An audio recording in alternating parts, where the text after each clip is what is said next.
I'm Chris Norton, and this is my Hospitality Daily episode. Hey, everybody, you are watching Hospitality Daily. I'm your host, Josiah McKenzie, and today I'm thrilled to be joined by Chris Norton, the CEO of Equinox Hotels. We're going to be talking all about wellness and what's next for luxury hospitality. Chris, welcome to the show. Thank you very much for having me. Maybe to get started, always love hearing what people think, how they define hospitality. And so I'd love from your perspective, when you hear the word hospitality, what comes up for you? How do you define hospitality? Making people feel good around the basic life needs, which is sleeping, eating, drinking, feeling safe, recovering, and being in a place where you don't have your own home and you're going into somebody else's four walls. And when you leave, in my sense, and your guest had an experience that has been unique, unexpected, amazing, and they feel better than when they came in, then we've succeeded. You have built an incredible career and life in and around hospitality. I wonder if we go way back and talk about your early experiences in Switzerland.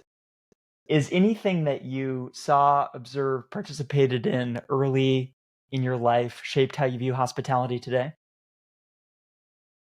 Yes, because the basics in luxury hospitality really haven't changed. There's certain things that we do different. There's procedures that we do different. There is technology that we do different. We have streamlined travel, but the basic experience of like getting into a bed or taking a shower or having breakfast or being warmly welcomed have not changed. And so the human interaction is exactly the same. And the way you focus on your guest and the way you make sure that you custom make the experience, it's not different. That And I've timeless, yeah. and I've many things as a young man or boy, I learned, and I still think back of things that struck me back then, tiny little lessons that influenced the way of how we think and creating a value system. It wasn't necessarily about learning a specific task, but how we think about tasks and how they affect the guest experience. And I do think back through these times very often, and I'm still in touch with my first hotel when I was 16, and I'm in touch with the owners and in touch with many people that went through that hotel. So it has been an amazing journey since then. Tell me more about that value system. What is how would you describe some of those values that have been foundational for you? So we're a very people intense business. Uh, Depending on the level of industry and the level of service we provide, more or less. But typically in the luxury segment of our industry, it's a very people intense business. If you go to countries outside the developed Western world, sometimes the labor pools are much larger. Um, and so you realize that if you want to deliver consistently at a high level to guests that are around 24/7, you depend on people to deliver, thousands experiences a day that make up the entire image. And so the the the values around people and people leadership and the way we treat people and the way we make people feel is fundamental to the success of a luxury hotel. That hasn't changed, and I've been doing this for, I hate to say, I've been doing this for 50 years. So still the same. And I think with AI coming in, and I know you want to discuss AI a little bit, I think even more important because that's something computers will not be able to replace. That timeless nature of hospitality is actually very, very attractive to me. I want to get into the work that you're doing now, but reflecting over your career, you have an extensive background in luxury hospitality leadership. And to bring this notion of timelessness to life, I wonder if there are specific practices that you can recall from some of your work in other brands that you've integrated or adapted into your work at Equinox Hotels now. So I think some of it goes back to sincerity and authenticity. If I give you examples that literally just happened to me in the last week. So I just came back from an extensive trip for the last 10 days. I started off flying into Miami, from Miami into Dubai, from Dubai into Riyadh, from Riyadh up to the west coast of Saudi Arabia, um, up and down the coast, and then back, via Qatar into London, and London back. Uh, so experiences, Miami. Somebody said I should try I think it's called the Bright Star. It's a new train system they started 2 years ago that connects Miami with Orlando. And I needed to go to a meeting in Palm Beach, and so they said, you know what, much better to go on the train. Having grown up in Europe, trains for me, not a weird thing. So I went there, and I was really excited to looking forward to this train, because trains in the US have a bad rap. In general, it's not a good experience. The experience was amazing. I talked to people. My whole trip, I talked about this experience on the Bright Star. Smiles, people welcoming you, helping you. And I remember the sentence, "Have a bright day." I think that was kind of their thing.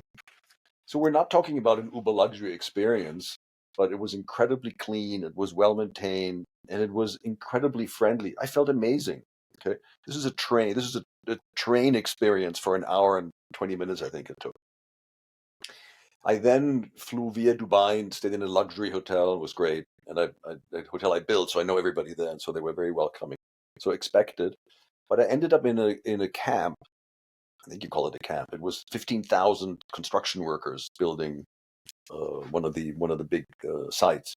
And they're from all over the world, but mostly from Pakistan, Sri Lanka, India, and kind of an amazing facility, incredibly clean, nothing luxurious about it.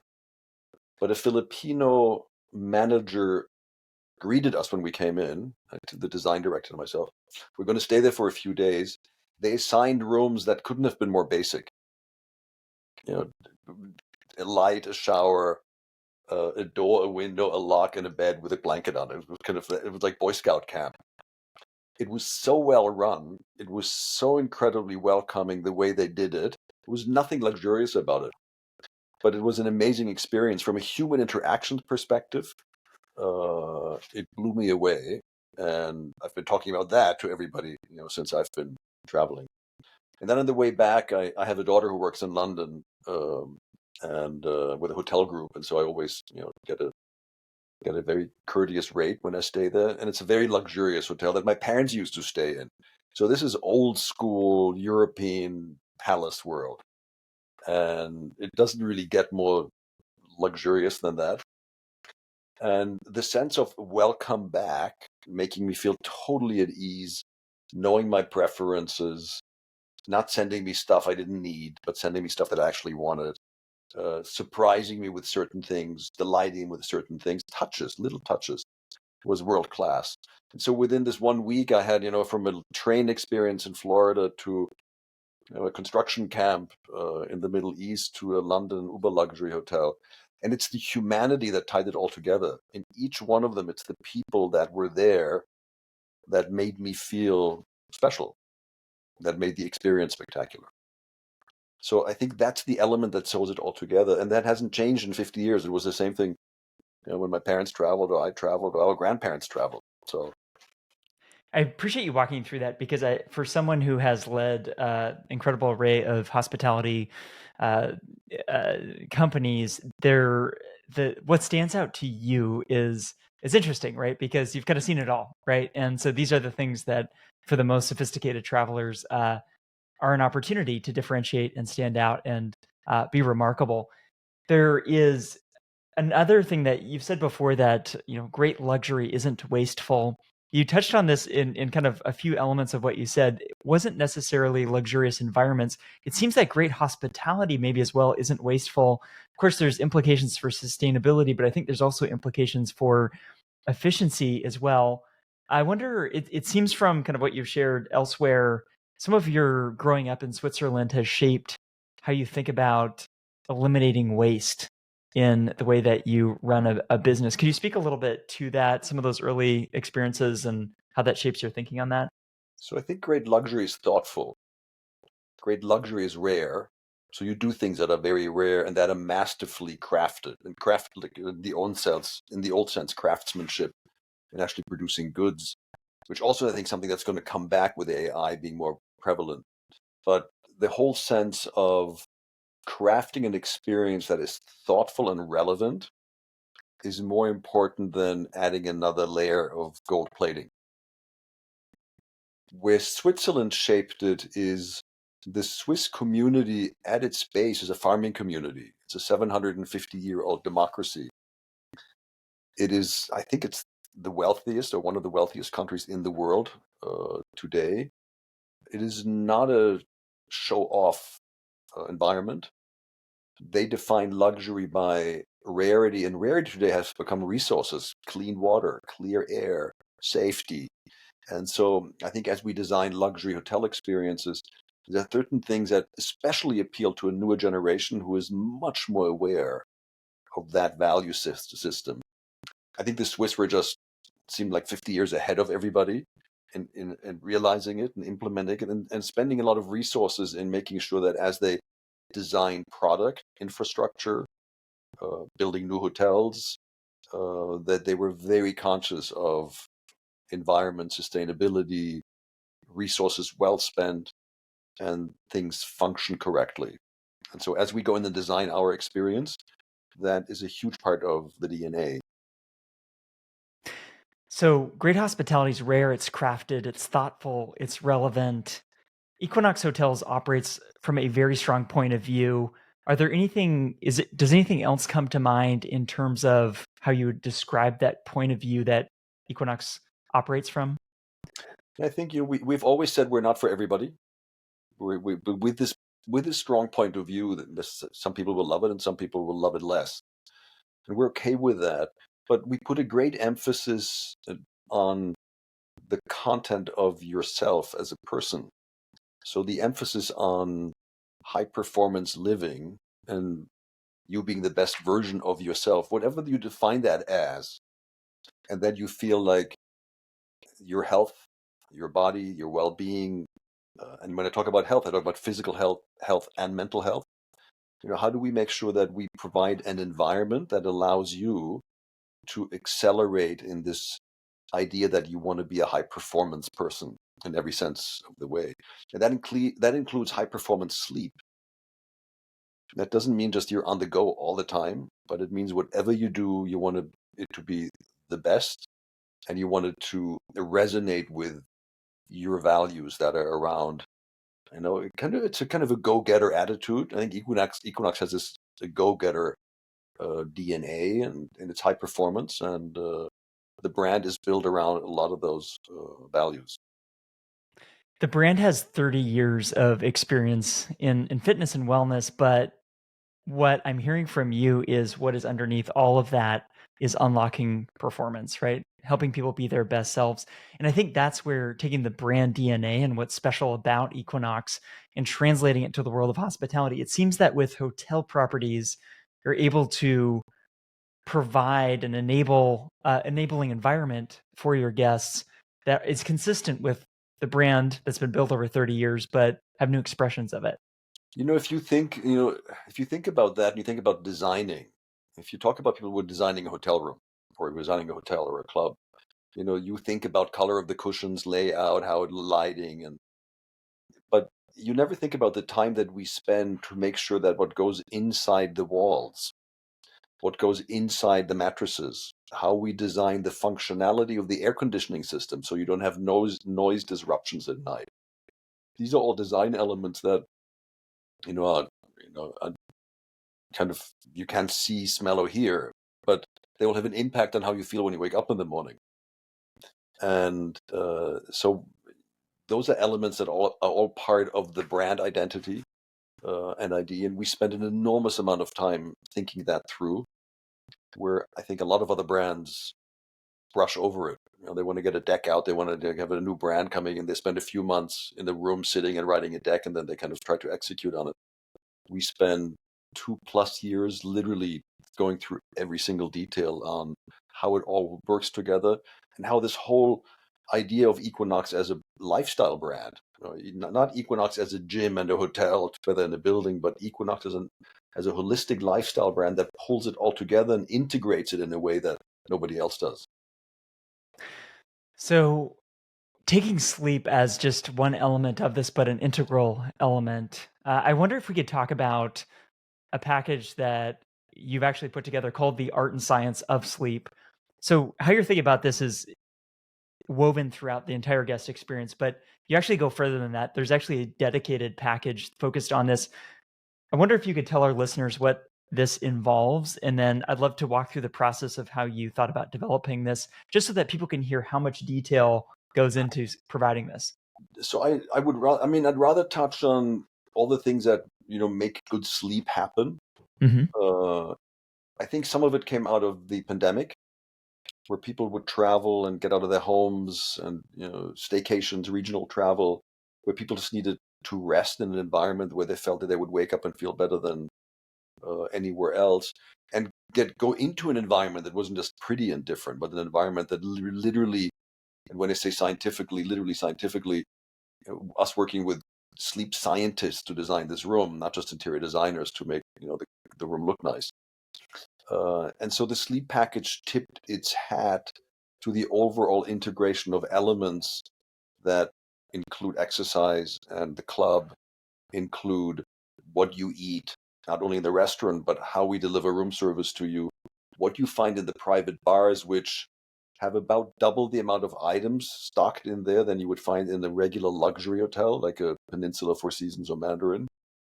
And then, of course, the quality of the sleep. And, if you go through our website, you will find people being blown away by the quality of sleep they have had. We've had a few journalists that actually came in with the devices to measure the quality of their sleep and compare them to sleep back home. And I remember reading one of them, and it was a 30% increase in the quality of the matrix that kind of, just described scientifically the quality of her sleep. And so I think the sleep package was a way of telling people, come and experience this, spend, a little bit of time here and immerse yourself in an environment that is an incredibly supportive environment of you being the best version of yourself. It feels like such a small thing, maybe for those that haven't put thought into this, but I think for anyone who has had a bad night's sleep can attest to how important sleep is to everything else that we do, right? It's such a foundational thing. And it's also an area where hotels have a unique opportunity to enable this. And I feel like this is such an area to differentiate. The thing is that, beds have been around forever, and other brands and other companies, bedding companies, have a lot of them have talked about, how the bed looks. It just recently really has come about, the idea of how the bed functions. So going back to my youth, the Swiss have a very different way of making their beds, similar to the Germans and the Swedes and the Nordic countries. And the way the beds are designed, in general, harder surfaces. Uh, the way they sit on the foundation of the bed in order to have air go through the mattresses so you don't sleep hot. And you've maybe had these experiences where you would go to bed and you wake up 20 minutes into your sleep cycle and you're sweating and you don't know why. Mattresses without glue and metal, and it's all natural materials and it's all handmade. It's separate duvets, and it's literally a scientific layout of this whole sleep environment that we put you in. And I grew up like that. The bedding was a very important piece. I went through a period of my life where I was proud. I would carry a label on my chest where I would proudly proclaim that I could make it on 4 hours of sleep a day. And the people really thought that was an achievement. People don't realize that your brain is actually more active when you sleep than when you're awake, and that the whole regen of energy and through the sleep cycle is crucial to your success. What And so changed that for you personally? Because that was a common narrative, and it sounds like you've done a lot of learning on this. But do you remember the moment where you changed your thinking on this? I think the pandemic forced some of that on me. Like some other things that we were forced to face during the pandemic, and then found out maybe this is actually not so bad. This is actually better. And because you had a different cycle of I used to get up at 4:30 in the morning, go to the gym. I was in the gym at 4:35. I had my hour and a half every day. So I switched that around. It readjusted again because schedules get busier, and then you go back to the office. And but I think that was very conscious about how I felt actually when I got 7 hours of sleep at night, or 7.5 versus 4.5 or 5. And so I think part of our brand DNA is also discipline, and disciplining a lifestyle around sleeping, regen, and eating. And I mean, you look like you're a fit guy. I don't know what you do, but you know that like everything else in life, if you want to be good at it, you've got to do it every day. And so if you follow a strict routine and you're disciplined about how you sleep and how you eat, you will feel better. And so I think part of the brand DNA is it's a disciplined brand. It's a tight brand. So I think we're proud of that. And as I think about the brand, it's more than just marketing. It's the way that you operate. It is the things that you offer.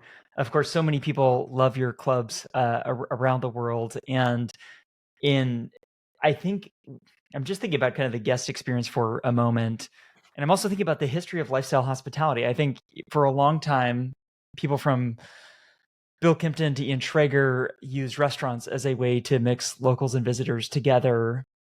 I feel you represent a new wave of lifestyle hospitality that is focused on wellness, on fitness. It's that point of view where, as you mentioned, some people are going to love, maybe some people won't love, but that affinity can draw both people who are traveling and people in the communities together.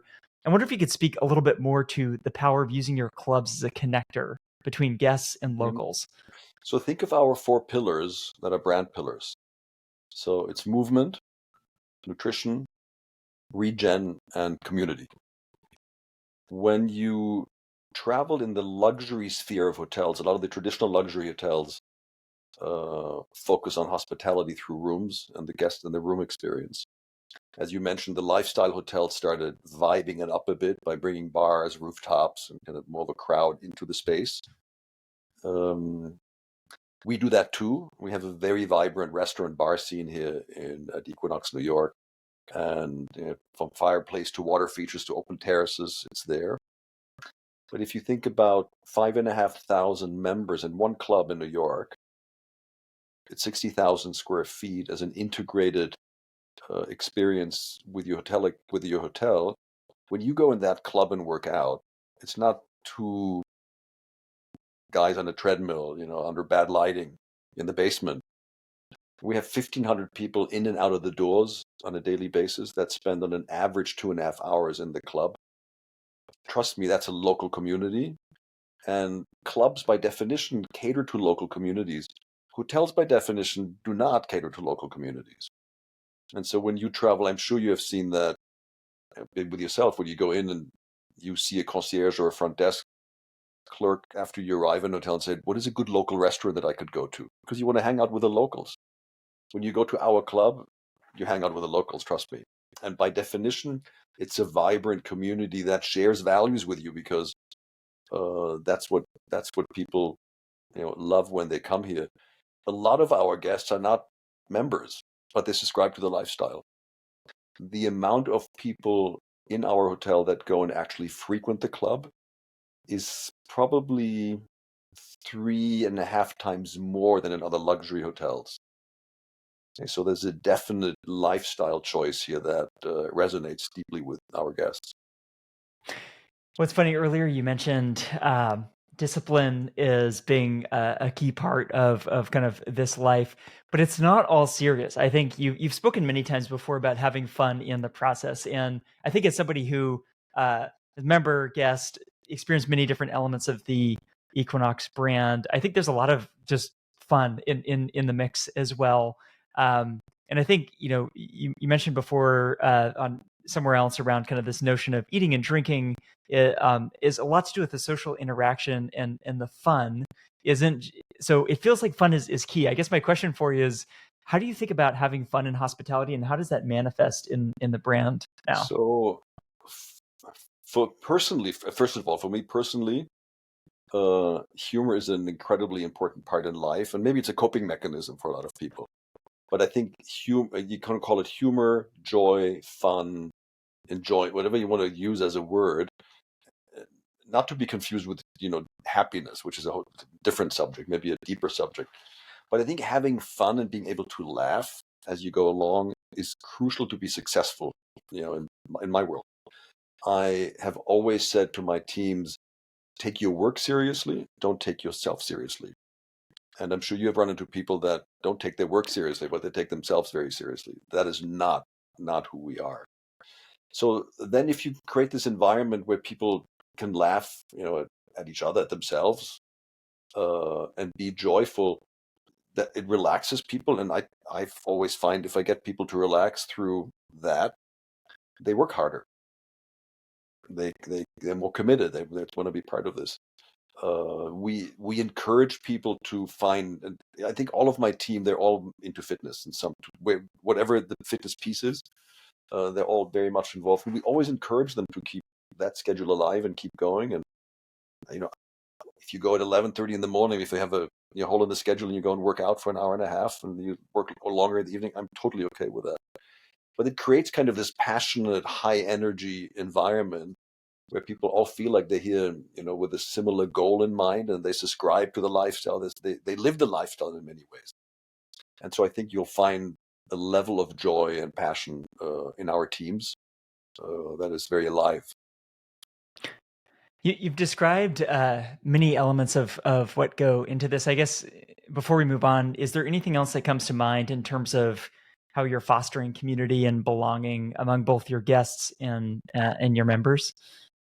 Y- Yes, because when we talked about the club and the over 1,000 people coming in and out of the doors, in retail they would call that creating footfall. It energizes neighborhoods when you have something like when you have a club like this, because you have an active experience. So I remember my dad, who was a heavy smoker drinker, like he loved his whiskey and his cigars, and at one point he must have been in his 40s, because I thought he was an old man then, but he was in his 40s, and the doctor told him he should go jogging in the forest behind our house in Zurich. He hated it with a passion. I trust me, when you go to our front door and you look at people going to the club from morning to night, it's probably their favorite hour in the day or 2 hours in the day. I love working out. I love the process of working out. I always have. So I think if you take that and then you translate after a 2.5 hour club visit, a lot of them change and end up in the bar and the restaurant here. And so our restaurant, Electric Lemon, is alive with a vibrant clientele, a lot of them club members that go out. And in the beginning, people would ask us, does this mean because you're in wellness that, that's vegan and no alcohol? I said, no. I said, we're not telling anybody what they should eat or drink. There's a choice if you want to eat vegan or vegetarian, of course. It's, again, a thoughtful menu.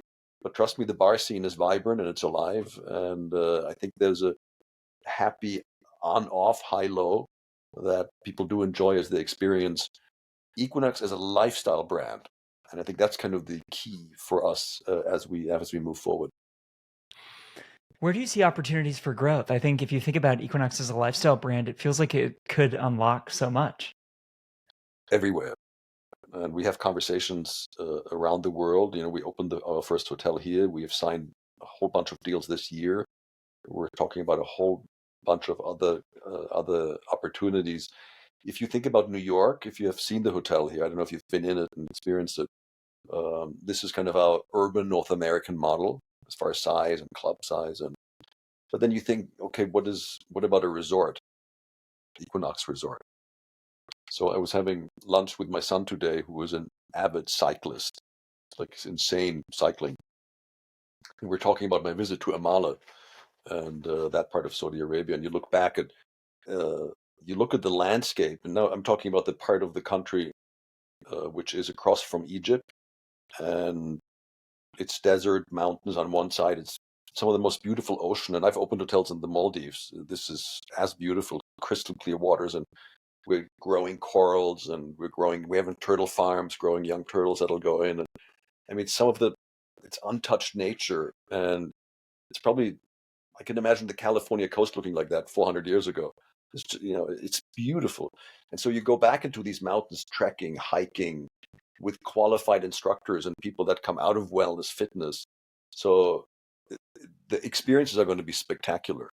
And so in the resort environment, we were looking at a Cabo, Mexico resort and building stuff into the hillside. And it was just endless, kind of the programming opportunities around a brand that has 30 years of success in fitness. What strategies do you use to keep Equinox at the forefront of luxury, wellness, lifestyle? It feels like you're thinking about and working on a lot. How do you stay ahead of things? So we're obsessed. We're kind of obsessive people, and we're very detail oriented, and we all live the lifestyle. So our head of spa, our food and beverage, our guest service guys, when they travel, when they eat out, we all live the lifestyle our guest either lives or aspires to live. A lot of brands that create experiences, the people that create experiences, they really don't know how their guest lives actually. And so it's very difficult to make something for people you don't know or you don't live the lifestyle. So all of us do. And so we constantly question and torture ourselves as we design, and we're working on 6, 7 resorts and hotels right now. When they open, it's going to be in 3 years, 2 years, 3 years, 4 years, 5 years. What is the world going to look like then? What is AI going to be like then? So we're trying to design experiences hotels, not for now, but for 3, 4 years from now. And so we question ourselves constantly and we challenge ourselves constantly, nonstop, on how we could make it better. What's the next level? I think when we opened this hotel, if you think of it, Josiah, in the luxury industry, nobody really had invented anything that was different. I mean, there were versions of it. Maybe some did better than others or different than others. And bit better service, nicer design, better so tweaks. On the lifestyle side, it was the same thing, bigger rooftops, so 20 years of lifestyle hotels.